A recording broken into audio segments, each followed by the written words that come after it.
ये है एसडीएम मीना कुमारी। 2024 में पहला रैंक हासिल करके एसडीएम बनी थी। 2026 में ये इस रूप में पकड़ी जाती हैं और इनके साथ काम करने वाले 2 रंगा बिरला भी पकड़े जाते हैं, जिनके पास से 4 लाख रुपए नगद बरामद किए जाते हैं। दरअसल दोस्तों, ये जब एसडीएम नहीं बनी थी तब गरीबों की सेवा करने के लिए बहुत उतावली हो रही थी। जैसे ही ये एसडीएम की कुर्सी पर बैठती है ना, सबसे पहले उन्हीं गरीबों की खून पसीने की कमाई को चूसना शुरू कर देती है। दरअसल 2024 में काजल मीना मैडम राजस्थान के प्रशासनिक सेवा RASI पास करके SSC कैटेगरी में पहला रैंक हासिल की थी। इस समय राजस्थान के करौदी जिले के नादौद उपखंड में एसडीएम के पद पर तैनात है। दरअसल दोस्तों, ये घटना तब शुरू होती है 14 अप्रैल 2026 को। एक किसान इनके पास अपनी शिकायत दर्ज कराने आता है। वो मैडम से कहता है कि मैडम, ज़मीन का वाद विवाद है और उससे अब सही इंसाफ मिलना चाहिए। वो पूरी घटना विस्तार से मैडम को बता देता है। तब मैडम कहती हैं, ठीक है, चिंता करने की कोई बात नहीं है, अब सही इंसाफ होगा। सबसे पहले आप 1 लाख रुपए का व्यवस्था कर दीजिए। काम होने से पहले आप मुझे 60,000 दे दीजिए, जब आपका काम हो जाएगा तब 40,000 दे देना। तो वो किसान, वो आदमी जो वहाँ खड़ा था, वो मैडम की बात मान लेता है और वहाँ कुछ नहीं बोलता। बोलता है, ठीक है मैडम, कल व्यवस्था करके लाके दे दूँगा। वो सर हिला के वहाँ से चला जाता है। वो उनसे 2 कदम आगे की सोचता है दोस्तों। वो सबसे पहले एंटी करप्शन ब्यूरो में जाता है।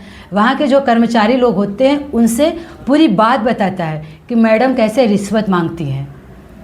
तो जो एंटी करप्शन ब्यूरो के कर्मचारी लोग थे, वो लोग कह रहे थे कि ठीक है, मैडम ने जैसे आपसे कहा है आप वैसे ही करिए। उन्होंने जाल बिछाते हैं मैडम को रंगे हाथ पकड़ने के लिए। वो अगले दिन उनके ऑफिस में आता है पैसा लेकर। मैडम को 60,000 रुपया मैडम के हाथ में देता है।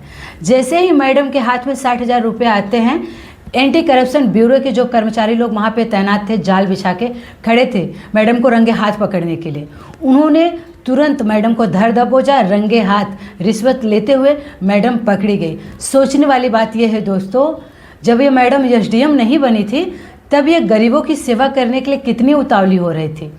रंग बदलते देर नहीं लगा, एसडीएम बन गई तो इनकी सोच, इनकी विचारधारा, गरीबों के प्रति जो इनका प्रेम भावना उमड़ रहा था सेवा करने के लिए, वो सब खत्म हो गया। ये उन्हीं से पैसे लूटने लगे, अपना घर भरने लगे और साथ में जो इनके 2 रंगा बिरला करके जो साथ में काम करते थे वो भी पकड़े गए।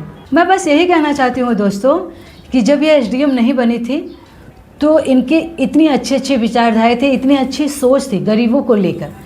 लेकिन जैसे ही एसडीएम बनती है तो इनकी सोच कहाँ चली जाती है। हमारे देश में ऐसे कई कर्मचारी हैं जो एकदम भ्रष्टाचार, रिश्वतखोर से भरे हुए हैं। जब मैडम को रंगे हाथ रिश्वत लेते पकड़ी गई तब इनके ऑफिस में आकर छानबीन की जाती है। वहाँ पे 2 इनके साथ काम करने वाले कर्मचारी थे, वो भी पकड़े जाते हैं। सोचिए, ऐसे एसडीएम जो अपनी छिछोरी हरकत की वजह से आज पकड़ी गई हैं, ये कितना मेहनत की होगी, कितना परिश्रम की होंगी, तब जाके एसडीएम बनी होगी। आज ये कोई पहला मामला नहीं है। जब से ये बनी होंगी तो कितने घूसखोरी, कितने पैसे गरीबों से लूटी होंगी। सोचने वाली बात है। ऐसे एसडीएम के बारे में आपकी क्या राय है, कमेंट करके ज़रूर बताना। राधे कृष्णा दोस्तों।